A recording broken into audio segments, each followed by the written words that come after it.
The rain was hitting my apartment windows hard that Tuesday night. I was sitting at my desk, working on photos from a wedding I shot last weekend. My coffee was getting cold, but I was too focused to care. The bride and groom looked so happy in every picture. It made me wonder what real happiness looked like.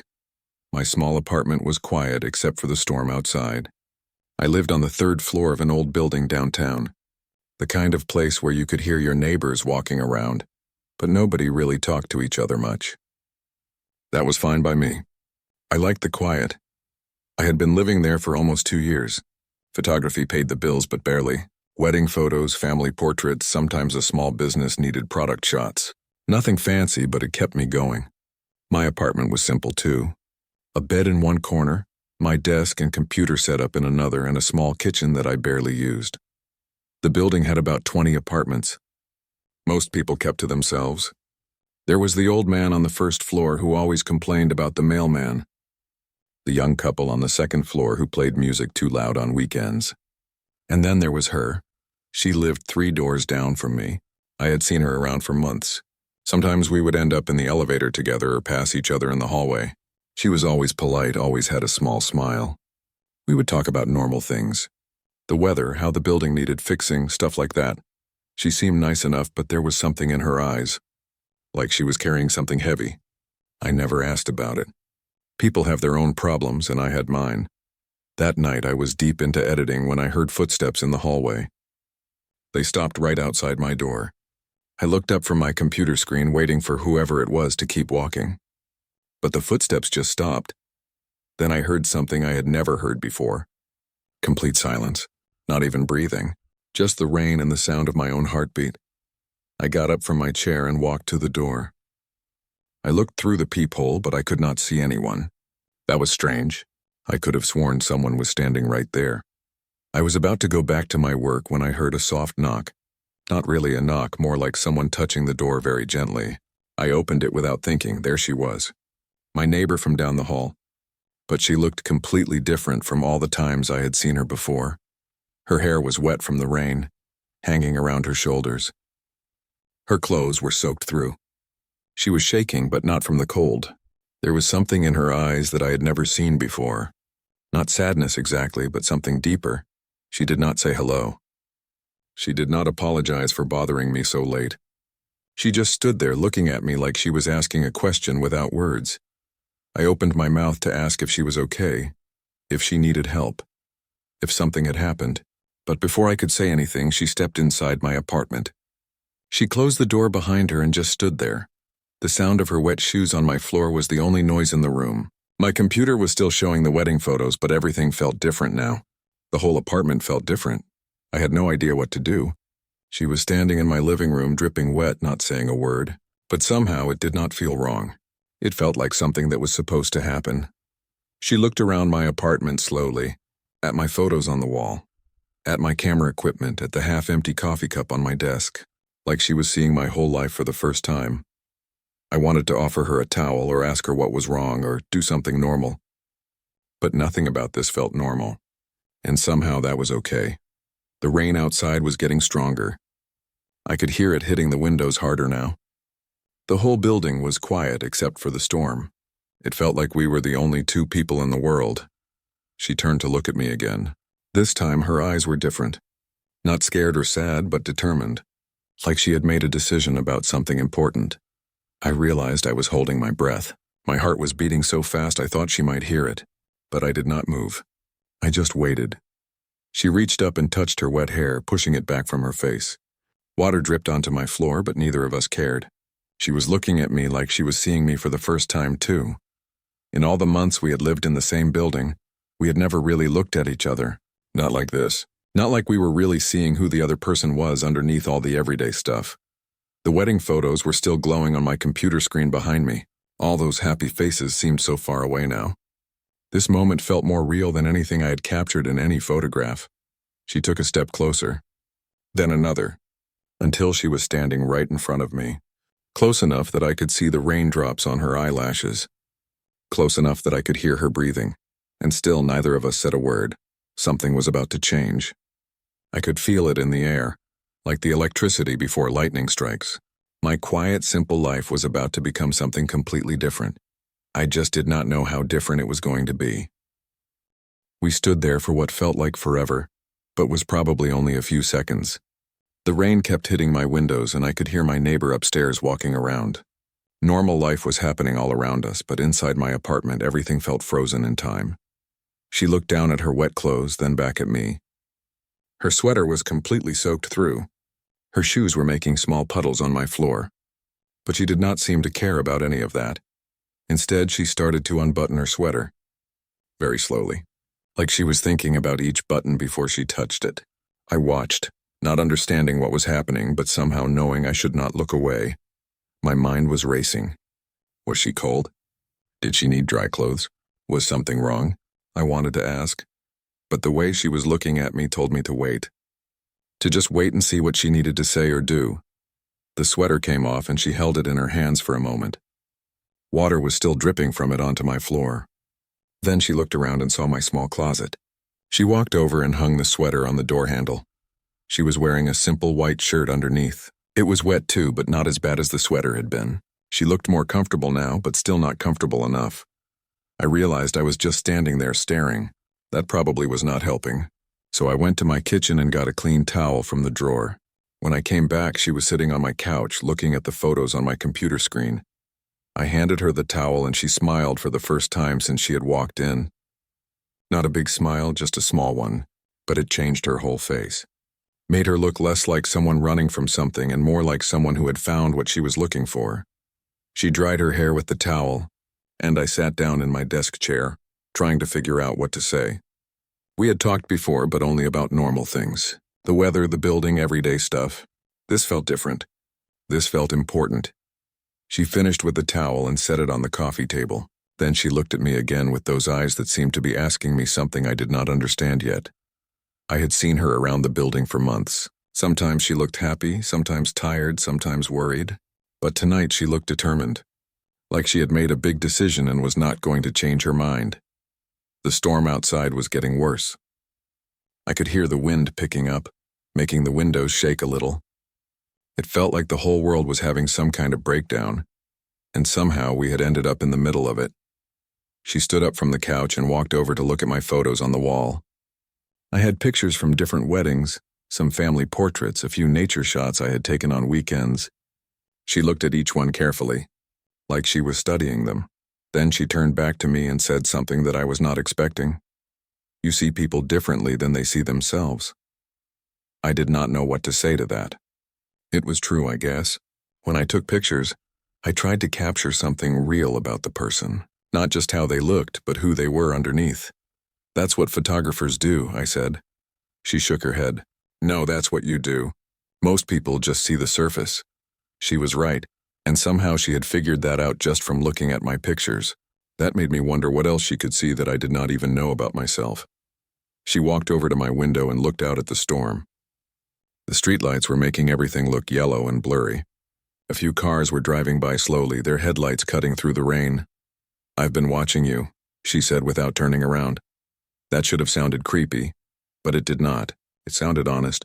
Not in a weird way, she continued. Just when we pass each other in the hall, or when I see you leaving with your camera.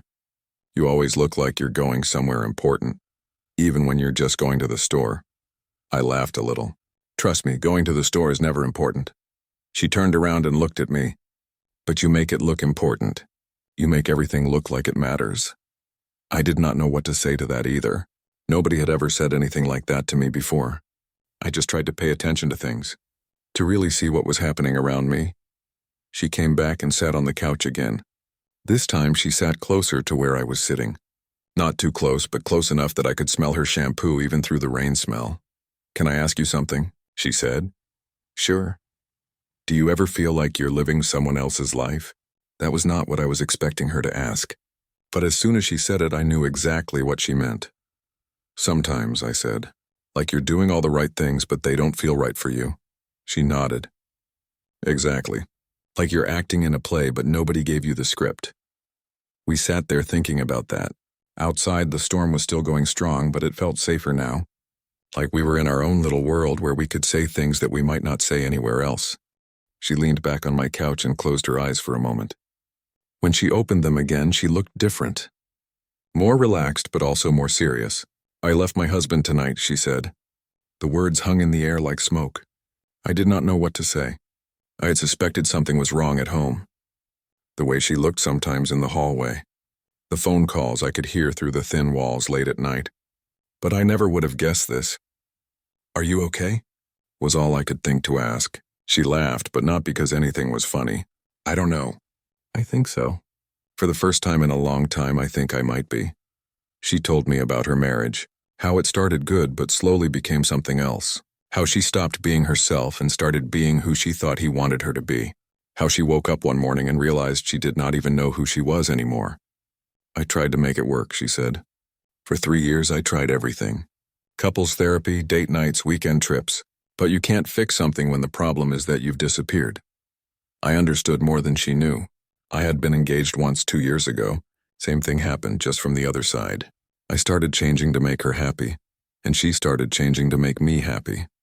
Until we were both pretending to be people we were not. "What was the final moment?" I asked. "The thing that made you decide to leave tonight?" She smiled that small smile again. He asked me what I wanted for dinner, and I realized I had not made a real choice about anything in months. Not dinner, not what to watch on TV, not what to wear, not how to spend my weekends, nothing. "So what did you do?" I packed one bag, left my keys on the kitchen table, wrote a note that just said I need to remember who I am, and I left. She looked around my apartment again. I did not plan to come here. I was just walking in the rain, thinking about everything. When I got back to the building, I could see your light on, and something about it looked safe. That made me feel something I had not felt in a long time, like I mattered to someone even if I did not know it. "Where will you go?" I asked. "I don't know yet. I have some money saved. Maybe I'll stay in the building if there's another apartment available. Maybe I'll move across town. Maybe I'll leave the city completely." She looked at me with those serious eyes again, but tonight I just needed to be somewhere real. With someone real. The rain was starting to slow down outside. I could hear it getting softer against the windows. The storm was passing, but I did not want her to leave yet. Not because I was attracted to her, though I was starting to realize I had been for months, but because talking to her felt like the most honest conversation I had had with anyone in years. "Can I show you something?" I asked. She nodded. I went to my desk and opened a drawer. Inside was a folder full of photos I had never shown anyone. Pictures I took for myself, not for work. Just moments that seemed important somehow. I handed her the folder and she started looking through them. There was a picture of an old man feeding birds in the park, a kid jumping in puddles, a woman reading a book on a bus, completely lost in the story, just regular people doing regular things but somehow beautiful. "These are incredible," she said. "Why don't you show these to people?" "Because they're too personal, I guess. They're not perfect. They're not what people expect photos to look like." She kept looking through them. "They're real. That's what makes them perfect." She held up one photo. It was a picture of a couple arguing outside a restaurant. Not yelling, just talking intensely about something. You could see in their faces that they cared about each other, even though they disagreed. "This is what love actually looks like," she said. "Not the happy wedding photos.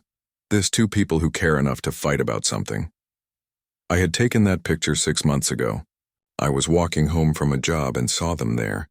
Something about the way they were looking at each other made me stop. They were not happy in that moment, but they were real. "That's what I want," she said.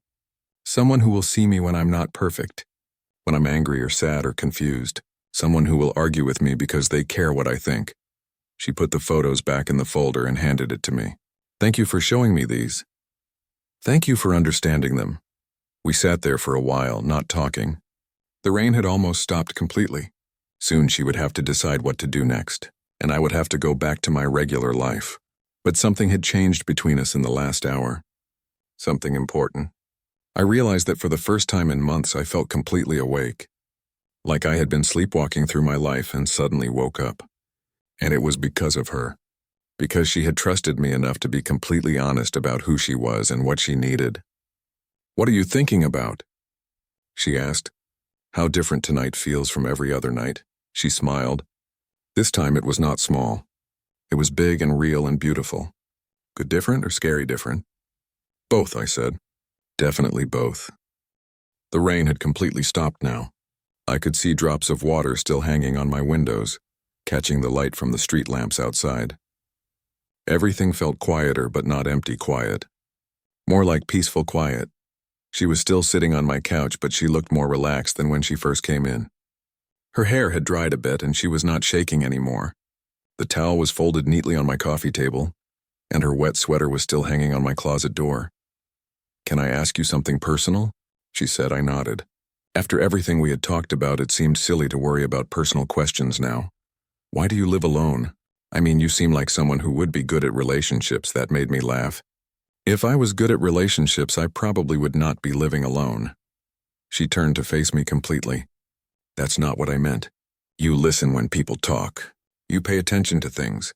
You see people for who they really are. Those are good things." I thought about that.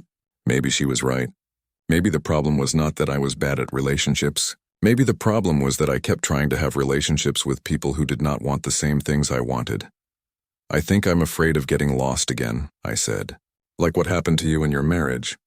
I did the same thing with my ex. Started changing who I was to make her happy. By the end, I did not know what I actually wanted anymore." She nodded like she understood completely. It's scary to be yourself with someone, because they might not like who you really are. Exactly. It's easier to just be alone. She was quiet for a moment, looking at the photos on my computer screen. The wedding pictures were still there. All those happy couples smiling at the camera. "Do you think those people are really happy?" she asked. I looked at the screen. "Some of them, probably. But I think a lot of them are just good at pretending to be happy for one day. That's sad." "Maybe. Or maybe that's just how most people do it.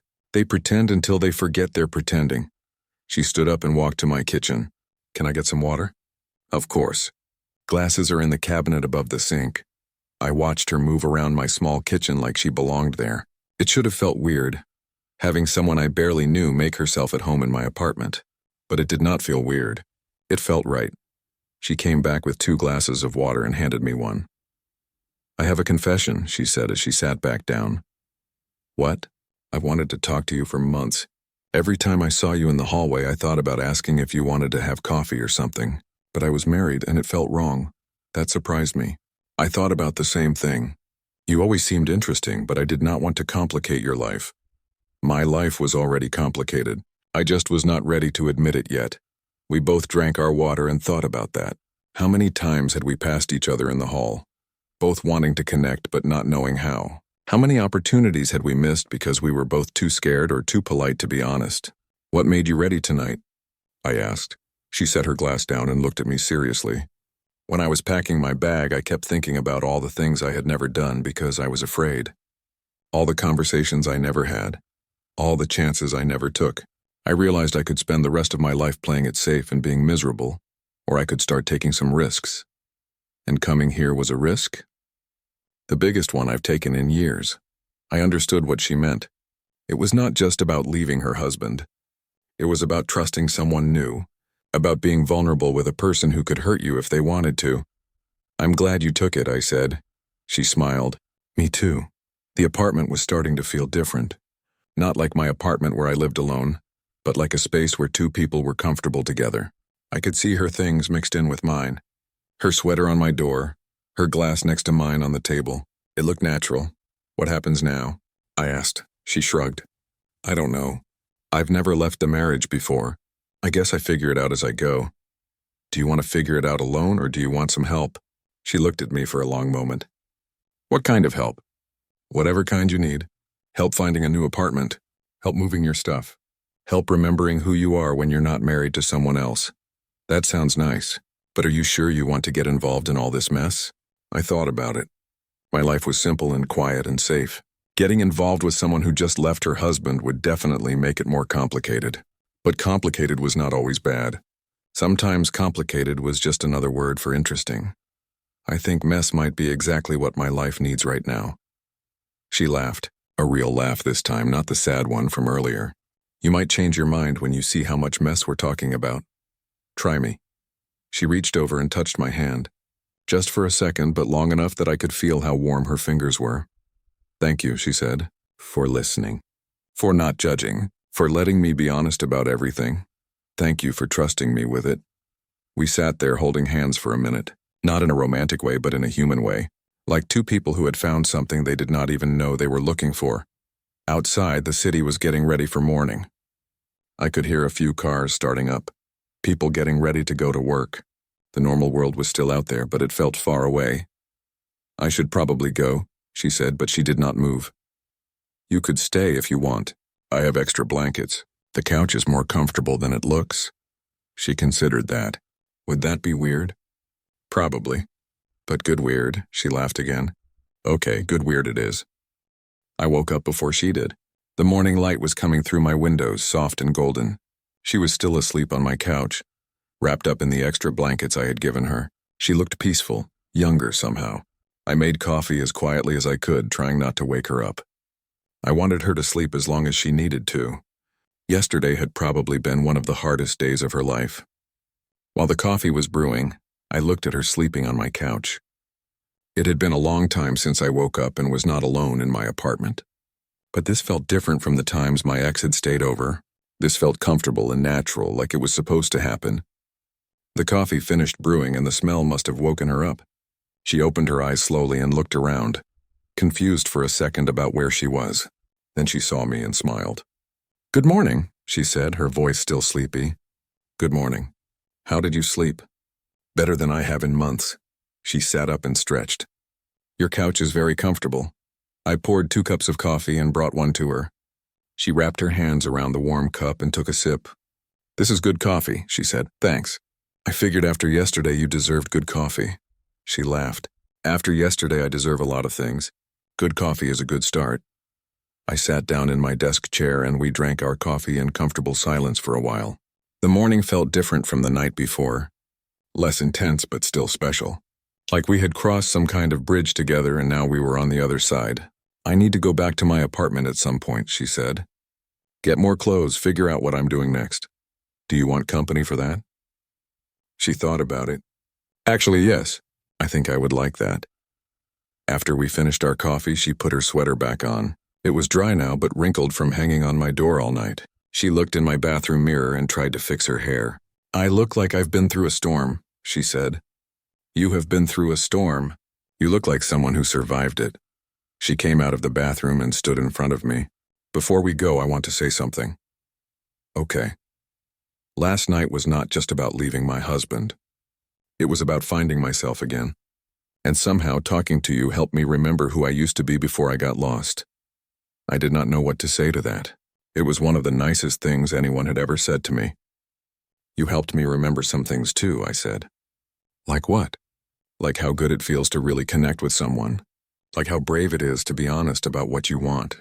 Like how much more interesting life is when you stop playing it safe all the time." She smiled.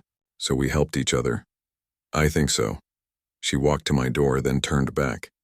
"Whatever happens next, I want you to know that last night changed something for me.